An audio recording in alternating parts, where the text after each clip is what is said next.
Hello, and welcome to this short video on acing application forms. My name is Michelle, and I'm a careers consultant at the university. So, while for some jobs you'll be asked to send a CV and a cover letter, many roles will actually require you to fill in an application form instead. It seems to be quite the norm with graduate roles. You'll need to fill in most application forms online via the company's website. So the main thing about filling in application forms is the preparation. It is key. So gather all the information you need to fill in the application form. Have to read through it first, see what information you need. Your CV will be really useful here because you'll have all the dates and things that you'll usually have to fill in an application form. Do your research on the company. Study the job description and the personal specification. So the job description usually details about the job, the title, the salary possibly, the sort of duties that you'll have in that job. Whereas the personal specification will look more at the skills and attributes that they're looking for, what's essential and what's desirable for you to do that role. Make sure that you read the instructions carefully before you fill in the application form. And don't wait until the last minute. Be aware of the deadline. Try and get it in a few days before the deadline if you can. So an application form really should make the employer want to meet you to find out more. So on there will be a section for your personal information, a section for your education, any work experience that you've had. And there may be some competency-based questions on there. And what that means is they may ask you to give them an example of when you've dealt with something, or they may ask you to explain why you're the best person for that role. So there may be some questions on there as well. And they may ask you to add a personal statement. How can I compare that? Well, a personal statement would almost be like your cover letter.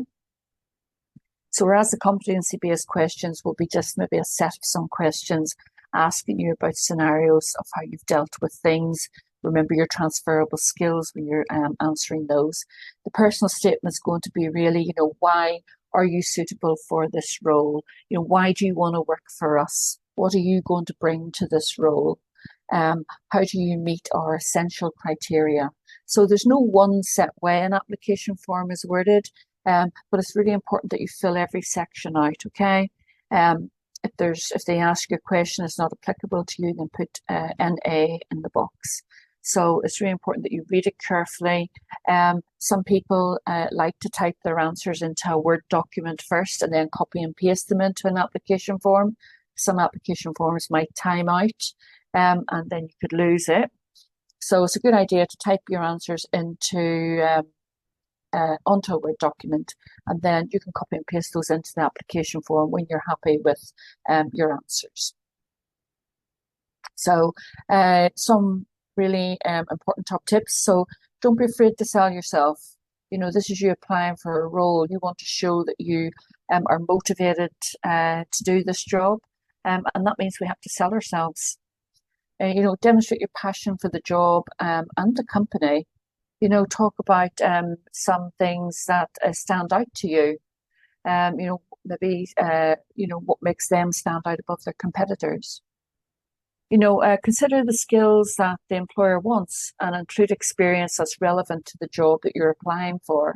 So if the job's asking for some specific IT skills like Microsoft Word, Office, Excel, PowerPoint, if you've used those softwares, make sure you explain how you've used them.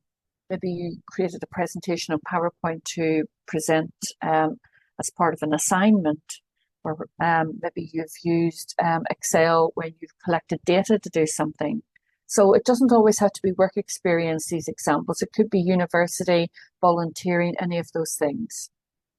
Try to match the words you use to the keywords in the job advert. So if an employer is using, as I said before, maybe specific software, then you use that in yours as well. And be prepared to add 2 referees. Although when you do a CV and a cover letter, you don't necessarily have to have referees on your CV. Usually when you fill in an application form, they'll ask you to put two referees on your application form. They won't contact them straight away, not until you get a job offer, but it's good for you to have asked two people. Normally, I would suggest if you know that you're going to be doing job applications, just ask a couple of people that know you professionally if you could use them as a referee. So let's look at perfecting and submitting your application. So use action words. This is really important. You know, action words to an employer are very sort of impactful. They believe that if you use action words, then it's more, so it shows that you've achieved something. So things like, you know, achieved, collaborated, created, those are really strong words to use. And choose descriptive words, you know, consistent, determined. These words describe you as a person. Don't waffle, be specific. Don't need to write reams and reams. Use appropriate examples of experience. So as I said before, the experience doesn't have to come from work, but use appropriate examples. Think of the best example of that experience and use that one.